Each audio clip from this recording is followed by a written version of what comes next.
Hallelujah hallelujah. Thank you Jesus. கொஞ்ச நேரம் கர்த்தரை நாம் ஸ்தோத்திரிப்போம். ஹalleluya. உம்மை துதிக்கிறோம் அப்பா. நன்றி செலுத்துகிறோம் ஆண்டவரே. ஹalleluya ஹalleluya ஹalleluya. Jesus, we praise you. Hallelujah. In his presence there is fullness of joy. At his right hand there are pleasures forevermore. Hallelujah. கர்த்தாவே உமக்கு நன்றி அப்பா. உம்மை துதிக்கிறோம் ஐயா. ஹalleluya. துதிகளின் மத்தியில் வாசம் செய்பவரே, நாங்கள் உம்மை துதிக்கிறோம். கொஞ்ச நேரம் கர்த்தரை நாம் ஸ்தோத்தரிப்போம். ஹalleluya. தேவ சமூகத்திலே நாம் தரித்திருப்பது நமக்கு ஆசீர்வாதமான ஒரு காரியமாக இருக்கிறது. ஹalleluya. கர்த்தரை மட்டுமாக நமக்கு ஜீவனையும் சுகத்தையும் பலத்தையும் கொடுத்தார். இந்த செப்டம்பர் மாதம் வரைக்குமாக, இந்த வருட ஆரம்பத்திலிருந்து இந்த 9 மாதங்களாக கர்த்தர் நம்மை சுமந்து கொண்டு வருகிறார். ஹalleluya. ஸ்தோத்திரம் அப்பா. ஹalleluya. நன்றி இயேசுவே. Hallelujah. We praise you, Lord. We thank you, Lord. We lift up your holy name, Lord. We magnify you, Lord. We exalt you, Lord. We glorify you, Lord. Hallelujah. Holy is the Lord God of hosts. The whole earth is full of his glory. Hallelujah. நன்றி அப்பா. ஹalleluya. நன்றியோடு கூட உம்மை துதிக்கிறோம் ஆண்டவரே. ஹalleluya. நன்றி செலுத்துகிறோம் அப்பா. கர்த்தாவே, நீர் எங்களுக்கு தந்த எல்லா கிருபைகளுக்காக, வல்லமைகளுக்காக ஆண்டவரே, உம்முடைய சமூகத்திற்காக ஆண்டவரே, நாங்கள் உமக்கு நன்றி செலுத்துகிறோம் அப்பா. இம்மட்டும் நிர்மூலமாக இருக்கிறது உம்முடைய கிருபை ஆண்டவரே. நன்றி கர்த்தாவே. Thank you Lord. Thank you for your comfort, Lord. Hallelujah. உம்முடைய ஆறுதல்களுக்காக நன்றி செலுத்துகிறோம் ஆண்டவரே. ஹalleluya. நன்றி அப்பா. இந்த ஆண்டவரே, ஜெப வேளையை கர்த்தாவே, தியான வேளையை உம்முடைய திருக்கரத்திலே நாங்கள் ஒப்பு கொடுக்கிறோம் ஆண்டவரே. ஸ்தோத்திரம். It is good to be in the presence of the Lord, to meditate on his wonders. Hallelujah. உம்முடைய கரத்திலே நாங்கள் ஒப்பு கொடுக்கிறோம் ஆண்டவரே. எங்களுடைய பாடல்களை ஆசீர்வதிப்பீராக ஆண்டவரே. அந்த ஷார்ட் மெடிடேஷனை நீங்கள் ஆசீர்வதிக்கும்படி நாங்கள் ஜெபிக்கிறோம் கர்த்தாவே. ஸ்தோத்திரம். உம்முடைய கரத்தில் ஒப்பு கொடுக்கிறோம்.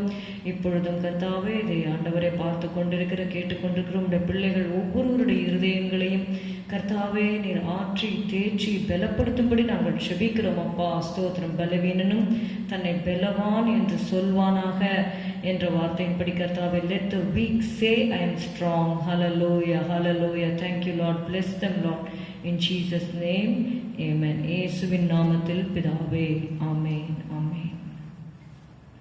உள்ளம் ஆனந்த கீதத்திலே வெள்ளமாகவே பாய்ந்திடுதே என்ற பாடலை நாம் பாடுவோம்.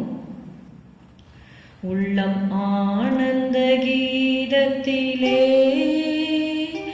வெள்ளமாகவே பாய்ந்திடுதே, எந்த ஆத்துமனேசரையே என்றும் வாழ்த்தியே பாடிடுவேன்.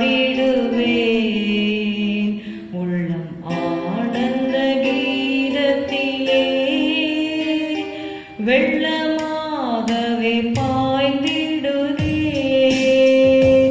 எந்த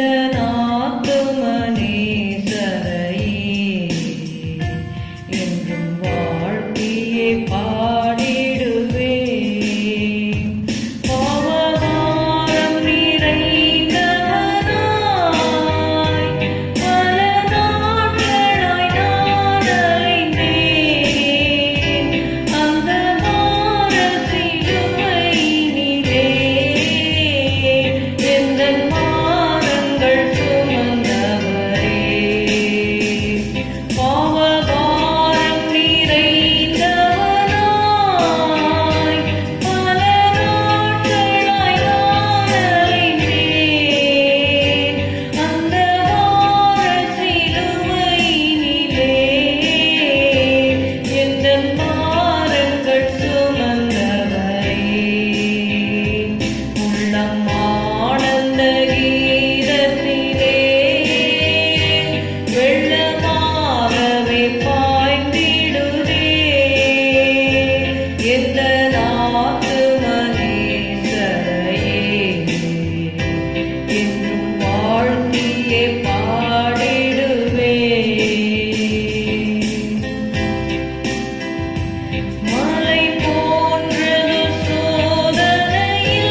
ஹalleluya. ஸ்தோத்திரம் ஸ்தோத்திரம் அப்பா. இன்னொரு பாடலை நாம் பாடுவோம். என் உள்ளம் உம்மை நோக்கி ஏங்குதையா தேவான்பினால். என் உள்ளம் உம்மை நோக்கி ஏங்குதையா தேவ அன்பினால். என் உள்ளம் உம்மை நோக்கி ஏங்குதையா தேவ அன்பினால். நேசத்தையும் பாசத்தையும் எண்ணி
துதிக்கிறோம் துதிக்கிறோம் துதிக்கிறோம் அப்பா. ஹalleluya.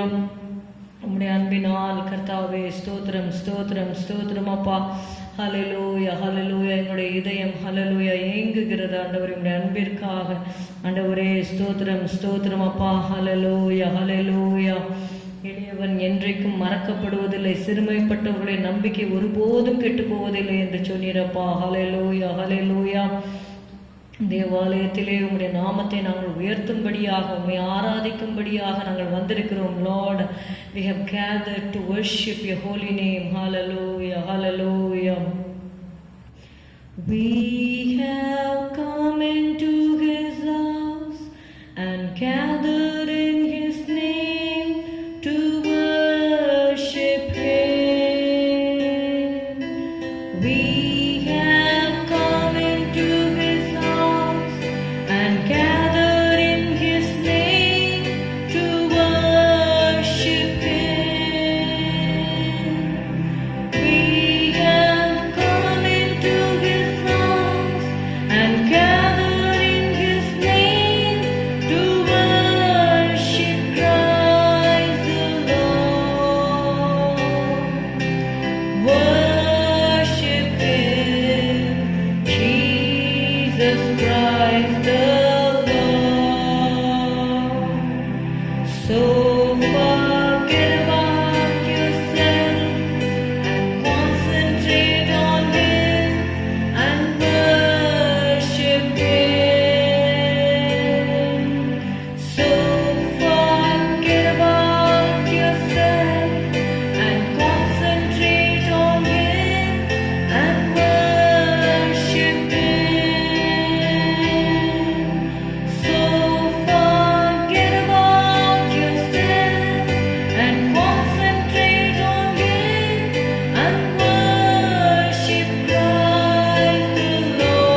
ஹல்லேலூயா ஹல்லேலூயா ஹல்லேலூயா. உம்மை துதிக்கிறோம். மட்டுமாக ஆண்டவரே நாங்கள் உம்மை ஆராதிக்கும்படியாக நீர் எங்களுக்கு கொடுத்த கிருபைக்காக ஸ்தோத்திரம் அப்பா. இயேசுவே உம்மை துதிக்கிறோம் துதிக்கிறோம். இப்பொழுதும் உம்முடைய பிள்ளைகளுடைய ஆண்டவரே அப்பா கண்ணீரை நீ துடைப்பேராக. ஆண்டவரே பாடுகளின் வழியிலே சென்று கொண்டிருக்கிற உம்முடைய பிள்ளைகளை கர்த்தாவை நீர் ஆறுதல் படுத்தும்படி நாங்கள் செபிக்கிறோம் அப்பா. ஸ்தோத்திரம் ஸ்தோத்திரம் ஸ்தோத்திரம். நானே உங்களுக்கு ஆறுதல் செய்கிறவர் என்று சொன்னீரப்பா. ஆண்டவரே ஸ்தோத்திரம் ஸ்தோத்திரம். உலகத்திலே உங்களுக்கு உபத்திரவம் உண்டு, ஆனாலும் திடன் கொள்ளுங்கள், நான் உலகத்தை ஜெயித்தேன் என்று நீ சொன்னீர் ஆண்டவரே. ஸ்தோத்திரம் ஸ்தோத்திரம் ஸ்தோத்திரம் ஸ்தோத்திரம் அப்பா. ஹல்லேலூயா ஹல்லேலூயா ஹல்லேலூயா ஹல்லேலூயா. இந்த வேளையிலே உம்முடைய பிள்ளைகள் ஒவ்வொருவரும் நீர் ஆறுதல் படுத்துவீராக. உம்முடைய கிருபையை உம்முடைய பிள்ளைகளுக்கு நீர் விளங்க பண்ணும் ஆண்டவரே. ஸ்தோத்திரம். என் கிருபை உனக்கு போதும் என்று சொன்னீரப்பா. ஸ்தோத்திரம் ஸ்தோத்திரம் ஸ்தோத்திரம். ஆண்டவரே உம்முடைய பிள்ளைகள் துக்கமாயிருப்பது உம்முடைய சித்தம் அல்ல ஆண்டவரே. ஸ்தோத்திரம். நானும் அவைகளுக்கு ஜீவன் உண்டாயிருக்கவும் அது பரிபூர்ணப்படவும் வந்தேன் என்று சொன்னீர் ஆண்டவரே. உம்முடைய பிள்ளைகளை பரிபூர்ண ஜீவனால் நிரப்பும், பரிபூர்ண சந்தோஷத்தினாலும் சமாதானத்தினாலும் நிரப்பும் ஆண்டவரே. உனக்கு விரோதமாய் உருவாக்கப்படும் எந்த ஆயுதம் வாய்க்காதே போம். உனக்கு விரோதமாய் நியாயத்தில் எழும்பும் எந்த நாவையும் நீ குற்றப்படுத்துவாய். இது என்னுடைய ஊழியக்காரருடைய சுதந்திரம் என்று சொன்னீரப்பா. என்னால் உண்டான அவருடைய நீதிமாய் இருக்கிறது என்று சொல்லி எழுதப்பட்டிருக்கிறபடி கர்த்தாவே ஸ்தோத்திரம் ஸ்தோத்திரம் ஸ்தோத்திரம் அப்பா. இந்த வேளையிலே உம்முடைய ஊழியர்களுக்கு விரோதமாய் உருவாக்கப்படுகிற ஆயுதங்கள் இயேசுவின் நாமத்தினாலே வாய்க்காதே போகட்டும் ஆண்டவரே. ஸ்தோத்திரம் ஸ்தோத்திரம் ஸ்தோத்திரம் ஸ்தோத்திரம். உடைய ஊழியர்களையும் குடும்பங்களையும் ஆண்டவரே ஊழியத்தையும் இரத்த கோட்டையில் வைக்கும்படி நாங்கள் செபிக்கிறோம் அப்பா. ஸ்தோத்திரம் ஸ்தோத்திரம் ஸ்தோத்திரம் ஸ்தோத்திரம் ஸ்தோத்திரம் ஆண்டவரே. உடைய பிள்ளைகள் ஒவ்வொருவர் மேலும் உடைய கரம் இறங்கட்டும். விசுவாச குடும்பத்தார் மேலும் உடைய கரம் இறங்கட்டும் ஆண்டவரே. பிரிவினைகளை கொண்டு வருகிற எல்லா பிசாசின் கிரிகள் அந்தகார சக்திகளை இயேசு நாமத்தால் கட்டுகிறோம், ரத்தத்தை தெளிக்கிறோம். வேலையில்லாத பிள்ளைகளுக்கு ஒரு நல்ல வேலைகளை நீர் உருவாக்கி தரும்படி நாங்கள் செபிக்கிறோம் அப்பா. ஸ்தோத்திரம் ஸ்தோத்திரம் ஸ்தோத்திரம். ஆண்டவரே பாவத்தில் இருக்கிற பிள்ளைகளை கர்த்தாவே ஆண்டவரே அந்த பாவ அடிமைத்தனத்திலிருந்து நீர் விடுதலையாக்கி ஆண்டவரே உம்முடைய தேவ சமாதானம் உங்களுடைய இருதயங்களில் ஆழக்கடுவது என்ற வார்த்தைப்படி let the peace of God rule in their hearts, Lord. Thank you, Lord. Thank you, Lord. Thank you, Lord. Hallelujah. Hallelujah. The peace that passeth all understanding may guard their hearts and minds in Christ Jesus, Lord. Thank you, Father. Thank you, Lord. Thank you, Lord. ஆண்டவரே எல்லா புத்திக்கும் மேலான தேவ சமாதானத்தினால் உடைய பிள்ளைகளை நிரப்புவீராக. ஹல்லேலூயா. எங்களுக்கு சமாதானத்தை உண்டு பண்ணும் ஆக்கினை உம்மேல் வந்தது கர்த்தாவே. உடைய தழும்புகளால் நாங்கள் குணமாகிறோம் ஐயா. நன்றி நன்றி நன்றி. உடைய பிள்ளைகளை சமாதானத்தினால் நிரப்பும், தேவைகள் எல்லாம் சந்தியும், ஒன்றுக்கும் கவலைப்படாமல் இருக்கும்படி நீ சொல்லி இருக்கிறீரப்பா. ஸ்தோத்திரம் ஸ்தோத்திரம். பிள்ளைகளுடைய கவலைகள் எல்லாவற்றையும் ஆண்டவரே இந்த வேளையில் உண்மையில் நாங்கள் வைக்கிறோம். கர்த்தர் மேல் உன் பாரத்தை வைத்துவிடு என்று சொன்னீரப்பா. ஹல்லேலூயா ஹல்லேலூயா. இயேசுவே உம்மை துதிக்கிறோம், உடைய கருத்தில் ஒப்புக் கொடுக்கிறோம். ஆசீர்வதியும். இந்த வேளையிலே கூட உம்முடைய வார்த்தையை தியானிக்கிற வேளையிலே உம்முடைய கரம் எங்களோடு கூட இருக்கும்படி நாங்கள் செபிக்கிறோம் அப்பா. ஸ்தோத்திரம். கொஞ்ச நேரம் கர்த்தாவே உம்முடைய வசனங்களை நாங்கள் தியானிக்கிற வேளையிலே நீரே எங்கள் மத்தியிலே போதகராக வந்து கர்த்தாவே ஆண்டவரே உம்முடைய வார்த்தை எங்களுக்கு விளங்க காட்டும் அப்பா. Hallelujah. Lord, be thou our teacher, Lord. Come, Holy Spirit, and expound your words, Lord. Thank you, Lord. Thank you, Lord. Hallelujah. We commit this time into your hands, Lord. Hallelujah. Come and lead us, Lord. Guide us, Lord. In Jesus' name, amen. Amen. இந்த நாளில் செய்திக்கு தலைப்பாக நம்ம பார்க்க போகிறோம். The topic, the title of the today's message is Lily Among Thorns. அதாவது முட்களின் நடுவில் இருக்கிற முட்களுக்குள் இருக்கிற lily Pushpam. Lily among thorns. As the lily among thorns, so is my love among the daughters. Song of Solomon 2:2 is the key verse which we are going to meditate. Song of Solomon 2, 2nd chapter, 2nd verse. Okay, it's easy to remember. Song of Solomon 2:2. Okay, as the lily among thorns, so is my love among the daughters. வேதத்தை எடுத்துக்கொள்வோம்.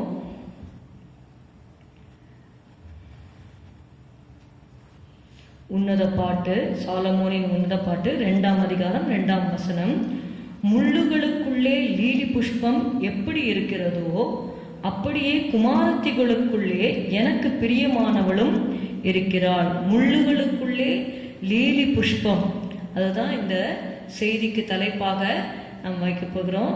முள்ளுகளுக்குள்ளே lily புஷ்பம், lily among தார்ன்ஸ். So முள்ளுகளுக்குள்ளே lily புஷ்பம் எப்படி இருக்கிறதோ அப்படியே குமாரத்திகளுக்குள்ளே எனக்கு பிரியமானவளும் இருக்கிறாள் என்று சொல்லி வேதம் சொல்லுகிறது. அதாவது மணவாளன் மணவாட்டியை பார்த்து இந்த வார்த்தையை அவர் சொல்லுகிறதை நம்ம பார்க்கிறோம். Song of Solomon is also called as Song of Songs. It's a superlative expression to indicate that it is the best of songs. Okay, being washed by the blood of Jesus, we become white like lily. It represents the beauty and purity of the soul. We are cleansed by the blood of Jesus. That is why the lily actually it is white in color. It shows the beauty and purity of the soul. Secondly, we see the grace of God like the dew comes into the believer, and he shall grow as the lily. அவன் lily புஷ்பத்தை போல் மலருவான் என்று சொல்லி நம்ம ஓசியாவிலே நம்ம வாசிக்கிறோம். ஓசியா எடுத்துக்கொள்வோம். ஓசியா 14th chapter 5th verse. ஓசியா 14:5 நான் இஸ்ரவேலுக்கு பனியை போல் இருப்பேன், அவன் லீலி புஷ்பத்தை போல் மலருவான் என்று சொல்லி பார்க்கிறோம். He shall bloom as the lily, or he shall grow as the lily. So the dew is compared to the grace of God. When the grace of God comes upon us, we shall bloom as the or blossom as the lily. And we see here the title what I told you is it is lily among thorns. Okay, we are kept in this world where people are thorns. People like thorns, no, they come and prick us. அதாவது முட்களை போல நம்மை குத்துகிறவர்கள் உண்டு. அது ஏன் அப்படின்னு பார்த்தீங்கன்னா, நம்ம அந்த காலத்திலிருந்து ஆச்சரியமான ஒளியின் இடத்திற்கு நாம் வரவழைக்கப்பட்டிருக்கிறோம். அப்போ உலகம் உங்களை பகைக்கும் என்று சொல்லி இயேசு சொன்னார். உலகம் என்னை பகைத்தது உண்டானால் உங்களையும் என்ன பண்ணும், இந்த உலகம் பகைக்கும் என்று சொல்லி சொன்னார். ஆனால் சில வேளைகளிலே இந்த முட்கள் it is the thorn is actually a blessing in disguise for us. That is what first part we are going to see how the thorn is a blessing in disguise for us. 2 கொரிந்தியர் 12வது அதிகாரத்திலே நம்ம பார்க்கிறோம். 2 Corinthians chapter 12. We all know this passage very well. 2 கொரிந்தியர் 12:7-9 நமக்கு தெரிந்த ஒரு வேத பகுதியாக இது இருக்கிறது. அன்றியும் எனக்கு வெளிப்படுத்தப்பட்டவைகளுக்குரிய மேன்மை நிமித்தம் நான் என்னை உயர்த்தாதபடிக்கு என் மாம்சத்திலே ஒரு முள் கொடுக்கப்பட்டிருக்கிறது. என்னை நான் உயர்த்தாதபடிக்கு அது என்னை குட்டும் சாத்தானுடைய தூதனாய் இருக்கிறது. அது என்னை விட்டு நீங்கும்படிக்கு நான் 3 தரம் கர்த்தரிடத்தில் வேண்டிக் கொண்டேன். அதற்கு அவர், என் கிருபை உனக்கு போதும், பலவீனத்திலே என் பலன் பூர்ணமாய் விளங்கும் என்றார். ஆகையால் கிறிஸ்துவின் வல்லமை என் மேல் தங்கும்படி என் பலவீனங்களை குறித்து நான் மிகவும் சந்தோஷமாய் மேன்மை பாராட்டுவேன். We read in 2 Corinthians chapter 12 verses 7-9. And lest I should be exalted above measure through the abundance of the revelations, there was given to me a thorn in the flesh, the messenger of Satan to buffet me, lest I should be exalted above measure.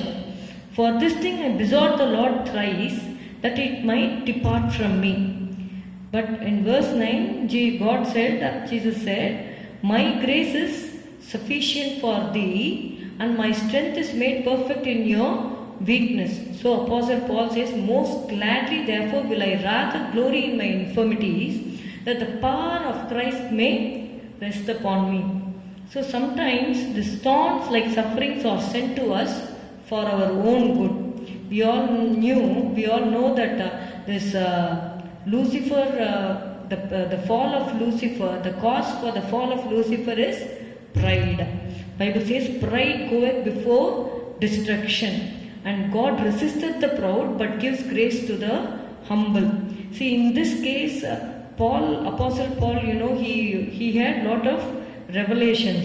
நீங்க 2 கொரிந்தியர் 12 2வது 1-2 வசனங்களை பார்த்தீங்கன்னா, மேன்மை பாராட்டுகிறது எனக்கு தகுதி அல்லவே, ஆகிலும் கர்த்தர் அருளிய தரிசனங்களையும் வெளிப்படுத்தல்களையும் சொல்லுகிறேன். கிறிஸ்துவுக்குள்ளான ஒரு மனுஷனை அறிவேன், அவன் 14 வருஷத்திற்கு முன்னே 3ஆம் வானம் வரைக்கும் எடுக்கப்பட்டான்.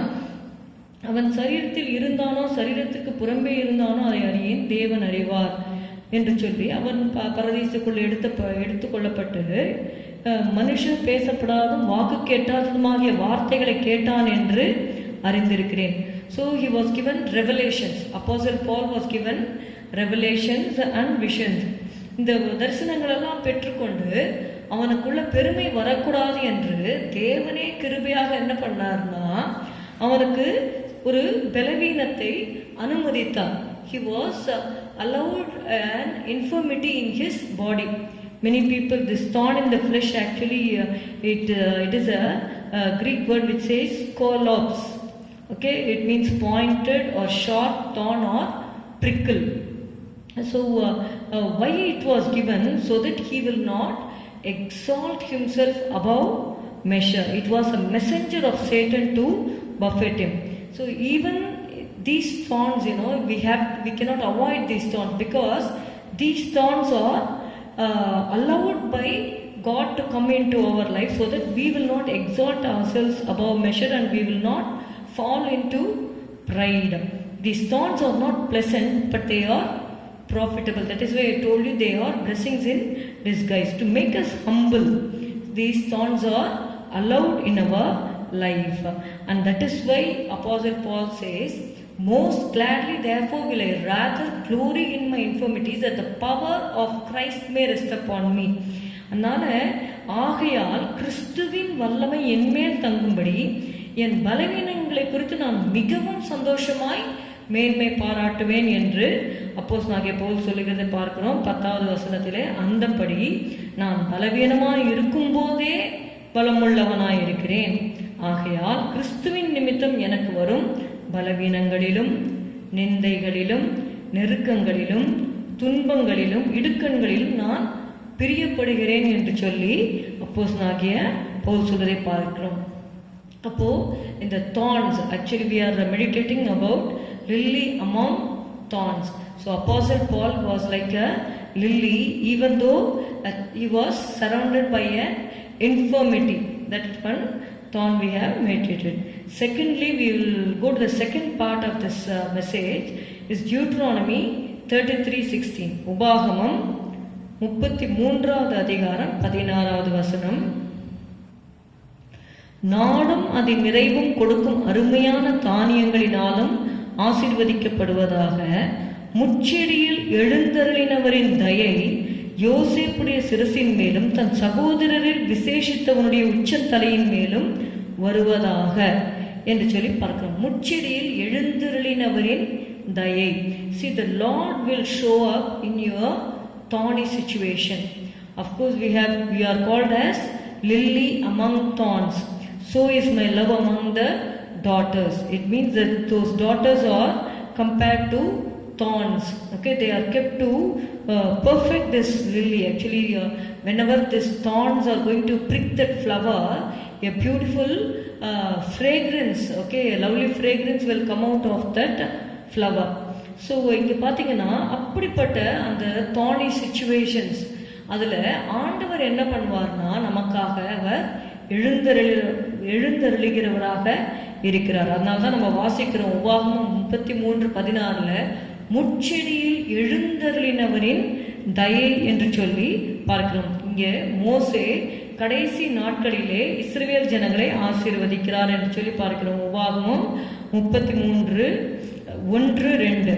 தேவனுடைய மனுஷனாகிய மோசே தான் மரணம் அடையும் முன்னே இஸ்ரவேல் புத்திரரை ஆசீர்வதித்த ஆசீர்வாதமாவது, கர்த்தர் சீனாயிலிருந்து எழுந்தருளி சேயீரிலிருந்து அவர்களுக்கு உதயமானார். பாரான் மலையிலிருந்து பிரகாசித்து 10,000 பரிசுத்தவான்களோட பிரசன்னமானார். அவர்களுக்காக அக்னிமயமான பிரமாணம் அவருடைய வலது கரத்திலிருந்து புறப்பட்டது என்று சொல்லி பார்க்கிறோம். அப்படியாக மோசே இஸ்ரவேல் ஜனங்களை அவர் ஆசீர்வதிக்கிறார். நீங்க ஆதியாகமம் 49வது அதிகாரத்தில் பார்த்தீங்கன்னா, யாக்கோபு என்று அழைக்கப்படுகிற இஸ்ரவேல் 12 கோத்திரத்தாரையும் வெவ்வேறு ஆசீர்வாதங்களை கொடுத்து ஆசீர்வதிக்கிறதை நம்ம பார்க்கிறோம். We read in Genesis 49 how Jacob blesses his all his children. நீங்க அதில் பார்த்தீங்கன்னா 49:26 உன் தகப்பனுடைய ஆசீர்வாதங்கள் என் பிதாக்களுடைய ஆசீர்வாதங்களுக்கு மேற்பட்டதாய் இருந்து நித்திய பர்வதங்களின் முடிவு மட்டும் எட்டுகின்றன. அவைகள் யோசேப்புடைய சிரசின் மேலும் தன் சகோதரர்கள் விசேஷித்தவனுடைய உச்சத்தலையின் மேலும் வருவதாக என்று சொல்லி அங்கே சொல்லப்பட்டிருக்கிறது. அங்கே முச்செடியில் எழுந்தலின் தயை என்று சொல்லி எழுதப்படவில்லை. ஆனால் அதுவே மோசே உபாகமத்திலே யோசேப்பை ஆசீர்வதிக்கும் பொழுது அவர் எப்படி ஆசீர்வதிக்கிறார் என்றால், முச்செடியில் எழுந்தருளினவரின் தயை யோசேப்புடைய சிரசின் மேலும் தன் சகோதரர் விசேஷித்தவருடைய உச்சந்தலையின் மேலும் வருவதாக என்று சொல்லி ஆசீர்வதிக்கிறதை நம்ம பார்க்குறோம். அப்போ மோசேக்கு தான் ஆண்டவர் முச்செடியில தரிசனமாகிறார். 40 வருடங்கள் அரண்மனையிலே அவர் இருந்தார். 40 வருடங்கள் அவர் வனாந்திரத்தில் இருந்தார். அந்த ஆடுகளை மேய்த்து கொண்டிருந்தார். He would have lost his identity as a prince. Okay, but at that time Lord appeared to him from the burning bush. The bush was not burnt, so Moses went near that scene to hear the voice of God. So Moses has that experience. மோசேக்கு அந்த ஒரு அனுபவம் இருந்தபடியினாலே அவன் கிட்ட போய் அந்த அற்புத காட்சியை பார்த்தான். அப்பொழுது ஆண்டவர் பேசுகிற அவருடைய சத்தத்தை கேட்டு அவர் சொல்கிறார், நான் ஆபிரகாமின் தேவனும் ஈசாக்கின் தேவனும் யாக்கோபின் தேவனுமா இருக்கிறேன், என்னுடைய ஜனங்களை நான் விடுவிக்கப் போகிறேன் என்ற காரியத்தை ஒரு பெரிய ஒரு பொறுப்பை மோசேக்கு சொல்லி அவனை ஒரு தலைவனாக ஏற்படுத்தி ஜனங்களை அடிமைத்தனத்திலிருந்து மீட்கும்படியாக, எகிப்திலிருந்து அவர்களை அழைத்து செல்லும்படியாக, அந்த அடிமைத்தனத்திலிருந்து மீட்கும்படியாக மோசேயை தேவன் பயன்படுத்தினார் என்று அறிவோம். அதனால் அவருக்கு அந்த எக்ஸ்பீரியன்ஸ் இருக்கிறதுனால when he blessed the tribe of Joseph, he said these verses from Deuteronomy 33:16. உபாகமம் 33:16 முச்செடியில் எழுந்தருளினவரின் தயை யோசேப்புடைய சிரசின் மேல இறங்கட்டும். We all know Joseph went through untold sufferings. அதாவது யோசேப்புடைய கஷ்டங்களை நீங்க பார்த்தீங்கன்னா சங்கீதம் 105:17-22 நீங்க பார்த்தீங்கன்னா, அவர்களுக்கு முன்னாலே ஒரு புருஷனை அனுப்பினார். யோசேப்பு சிறையாக விற்கப்பட்டான். அவன் கால்களை விலங்கு போட்டு ஒடுக்கினார்கள். அவன் பிராணன் இரும்பில் அறைப்பட்டிருந்தது. கர்த்தர் சொன்ன வார்த்தை நிறைவேறும் அளவும் அவருடைய வசனம் அவனை புடமிட்டது. ராஜா ஆள் அனுப்பி அவனை கட்டவிழ்க்க சொன்னான். ஜனங்களின் அதிபதி அவனை விடுதலை பண்ணினான். தன் பிரபுக்களை அவன் மனதின்படி கட்டவும் தன் மூப்பர்களை ஞானிகளாக்கவும் அவனை தன் வீட்டுக்கு ஆண்டவனும் தன் ஆஸ்திக்கெல்லாம் அதிபதியும் ஆக்கினான். இங்க நம்ம பார்க்கிறோம், அப்படியாக யோசேப்பு அந்த முள்ளுகளுக்குள்ளே அவன் இருந்தான். He went through untold sufferings, but God never kept him all along his life. He was not in the midst of thorns. God delivered Joseph and God exalted Joseph. அதனால தான் முச்செடியில் எழுந்தருளினவரின் தயை யோசேப்புடைய உச்சத்தலையிலே வரட்டும் அப்படின்னு சொல்லும் பொழுது, அந்த பாடுகளின் மத்தியிலே ஆண்டவர் எழுந்தருளி அவனை ஆசீர்வதித்து உயர்த்தினதை நம்ம பார்க்கிறோம். ஆண்டவருடைய தயை யோசேப்புடைய வாழ்க்கையில வெளிப்பட்டதையும் நம்ம பார்க்கிறோம். We read in Proverbs 16:15. நீதிமொழிகள் 16:15 வாசிக்கிறோம். ராஜாவின் முகக்கடையில் ஜீவன் உண்டு, அவனுடைய தயை பின்மாறி பெய்யும் மேகத்தை போல் இருக்கும் என்று சொல்லி நம்ம வாசிக்கிறோம். அது மாத்திரமல்ல, யோபுல கூட ஒரு வசனம் இருக்கு. யோபு 23:6 அவர் தம்முடைய மகா வல்லமையின்படியே என்னோட வழக்காடுவாரோ, அவர் அப்படி செய்யாமல் என் மேல் தயை வைப்பார் என்று சொல்லி யோபு சொல்வதை நம்ம பார்க்கிறோம். அது மாத்திரமல்ல, நீதிமொழிகள் 19வது அதிகாரம், Proverbs 19th chapter verses 6 and 12. பிரபுவின் தயையை அநேகர் வருந்தி கேட்பார்கள், கொடை கொடுக்கிறவனுக்கு எவனும் சிநேகிதன் என்று சொல்லி பார்க்கிறோம். 12வது வசனத்துல, ராஜாவின் கோபம் சிங்கத்தின் கர்ஜிப்புக்கு சமானம், அவனுடைய தயை புல்லின் மேல் பெய்யும் பனி போல் இருக்கிறது. ஸோ அப்படியாக அந்த முட்செடியில் எழுந்தருளினவர் எப்படிப்பட்டவர்? அவர் தயை உள்ளவர். He wants to have a favor on us, and God will surely favor His children after they go through a period of suffering. நம்மை அந்த பாடுகளிலேயே தேவன் வைக்க போவதில்லை. சரிங்களா? God will deliver us. அந்த யோசேப்பை குறித்து நம்ம வாசிக்கிறோம். We read about Joseph in Hebrews 11:22. எபிரேயர் 11:22 விசுவாசத்தினாலே யோசேப்பு இஸ்ரவேல் புத்திரர் எகிப்து தேசத்தை விட்டு புறப்படுவார்கள் என்பதை பற்றி தன் அந்திய காலத்தில் பேசி தன் எலும்புகளை குறித்து கட்டளை கொடுத்தான். See, at that time everything was favorable. The king was actually favorable to Joseph because he was telling the meaning of the dream which the Pharaoh had dreamt. So it was in a very favorable situation, but even in that time Joseph has a revelation from God. Okay, that is what I say, that the Lord will arise in the situation and give you the needed revelation for your life. இங்க பாருங்க, விசுவாசத்தினாலே யோசேப்பு இஸ்ரவேல் புத்திரர் எகிப்து தேசத்தை விட்டு புறப்படுவார்கள் என்பதை பற்றி தன் அந்திய காலத்தில் பேசி தன் எலும்புகளை குறித்து கட்டளை கொடுத்தான். இதை அவங்க சொல்லும் பொழுது அவங்க நினைச்சிருப்பாங்க, எதற்காக நம்ம இந்த இடத்த விட்டு போகணும்? Because they are given the best place in Egypt. They were given the Goshen. அந்த கோஷேன் அந்த நாடு ரொம்ப செழிப்பான நாடு அந்த எகிப்து தேசத்தில் கொடுக்கப்பட்டது. அந்த நேரத்தில் ராஜா ரொம்ப ஃபேவரபுளாக இருந்தார். இங்கே பாருங்க, ஆதியாகமம் 50:24-25 தேவன் உங்களை சந்திக்கும் போது என் எலும்புகளை இவ்விடத்திலிருந்து கொண்டு போவீர்களாக என்றும் சொல்லி யோசேப்பு இஸ்ரவேல் புத்தரிடத்தில் ஆணையிடுவித்து கொண்டான். அப்போ அது மாத்திரமல்ல 24 யோசேப்பு தன் சகோதரரை நோக்கி நான் மரணமடைய போகிறேன், ஆனாலும் தேவன் உங்களை நிச்சயமாய் சந்தித்து நீங்கள் இந்த தேசத்தை விட்டு தாம் ஆபிரகாமுக்கும் ஈசாக்குக்கும் யாக்கோபுக்கும் ஆணையிட்டு கொடுத்திருக்கிற தேசத்துக்கு போக பண்ணுவார் என்று சொன்னதும் அன்றி என்று சொல்லி நம்ம ஆதியாகமம் 50வது அதிகாரம் 24-25 வாசிக்கிறோம். நீங்க யாத்திராகமம் 2ஆம் அதிகாரம் 8வது வசனத்துல வாசித்தீங்கன்னா, யோசேப்பை அறியாத புதிய ராஜன் ஒருவன் எகிப்தில் தோன்றினான். Then only the problem started. So then they would have understood, okay, this is why Joseph has told this prophecy to us, that these things are going to happen. அதுக்கப்புறம் பார்த்தீங்கன்னா அந்த புதிய ராஜா இஸ்ரவேலரை அதிகமாக ஒடுக்கினான் என்று சொல்லி பார்க்கிறோம். ஆதலால் தேவன் மோசேயை அழைத்து அவர்களை விடுதலை செய்ததை பார்க்கிறோம். அப்படியாக the Lord will show himself to you in your thorny situations. Thirdly, God wants to encourage you, and he wants to say encouraging words in your thorny situation. God says you are lily among thorns. Yet God says, Ezekiel 2:6, the Lord says do not be afraid of them. எசேக்கியேல் 2வது அதிகாரம் 6வது வசனத்திலே வாசிக்கலாம். மனுபுத்திரனே, நீ அவர்களுக்கு பயப்பட வேண்டாம், அவர்கள் வார்த்தைகளுக்கு அஞ்ச வேண்டாம். நெரிஞ்சல்களுக்குள்ளும் முள்ளுகளுக்குள்ளும் நீ தங்கியிருந்தாலும், நீ தேள்களுக்குள் வாசம் பண்ணினாலும், நீ அவர்கள் வார்த்தைகளுக்கு பயப்படாமலும் அவர்கள் முகத்துக்கு கலங்காமலும் இரு, அவர்கள் கலக வீட்டார் என்று சொல்லி எசேக்கியேலுக்கு சொல்லப்பட்டதை நம்ம பார்க்கிறோம். இங்கே ஆண்டவர் சொல்லுகிறார், see, Ezekiel, he is a prophet of God, and he is bringing God's word to the people. But these people were like thorns to Ezekiel.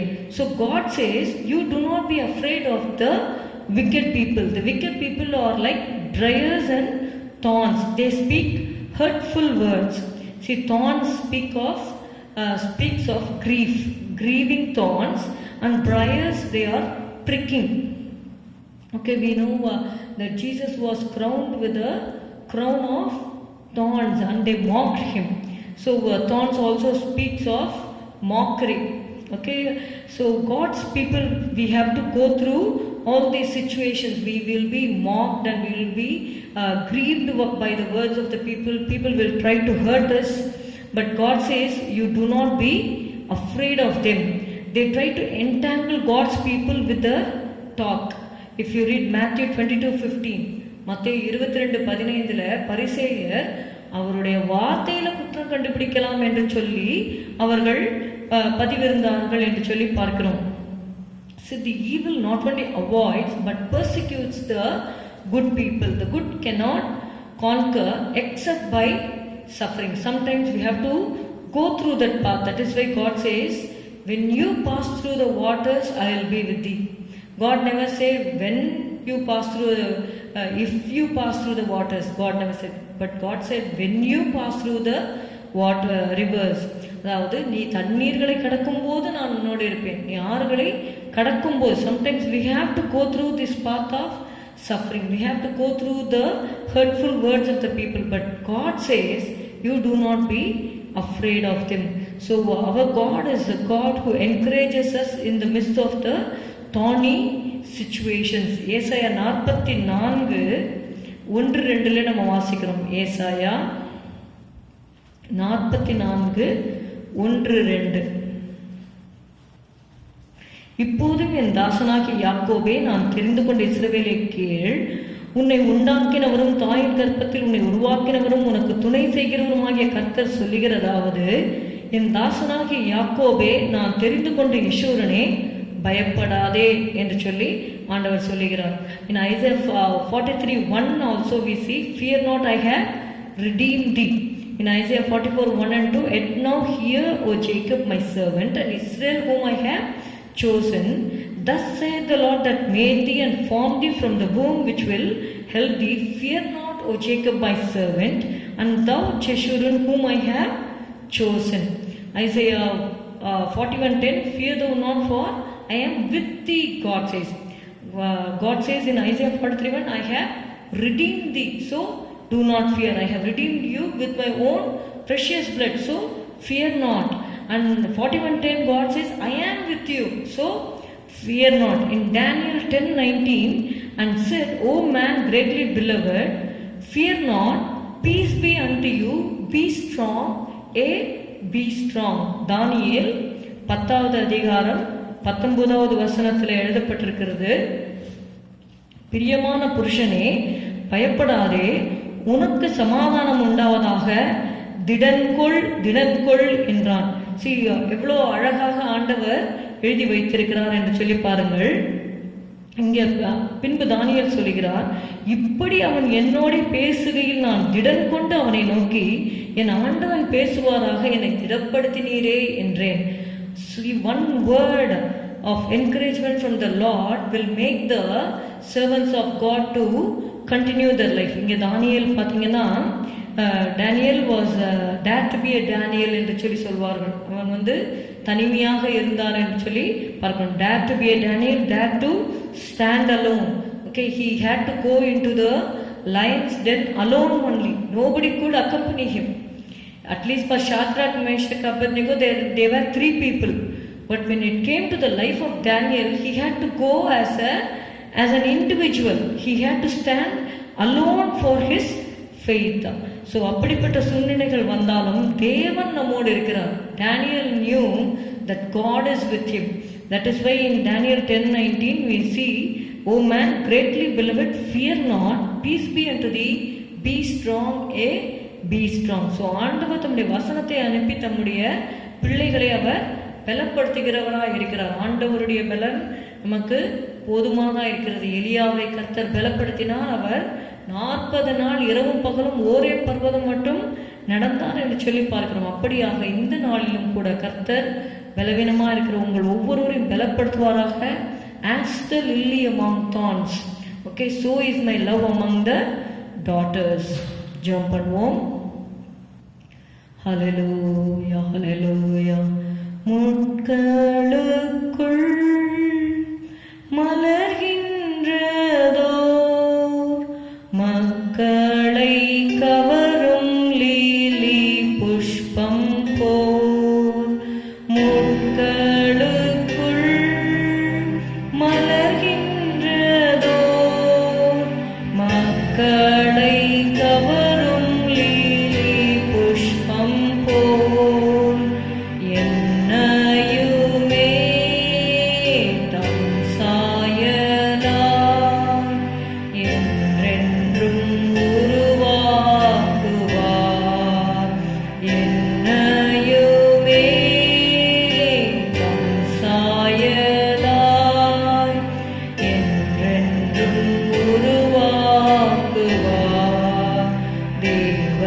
சித்தம் நிறைவேற என்னையும் படைக்கிறேன்.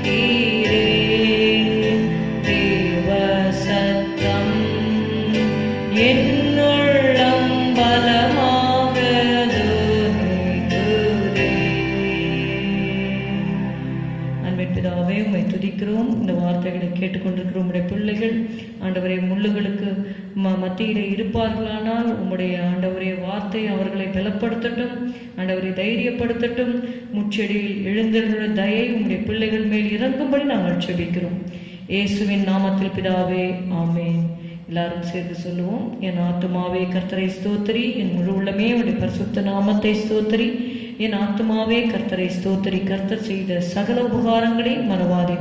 அவர் உன் அக்கிரமங்களை எல்லாம் மன்னித்து உன் நோய்களை எல்லாம் குணமாக்கி உன் பிராணனை அழிவுக்கு விலக்கி மீட்டு உன்னை கிருபையினாலும் இரக்கங்களினாலும் முடிசூட்டி நன்மையினால் உன் வாயை திருப்தியாக்குகிறார்.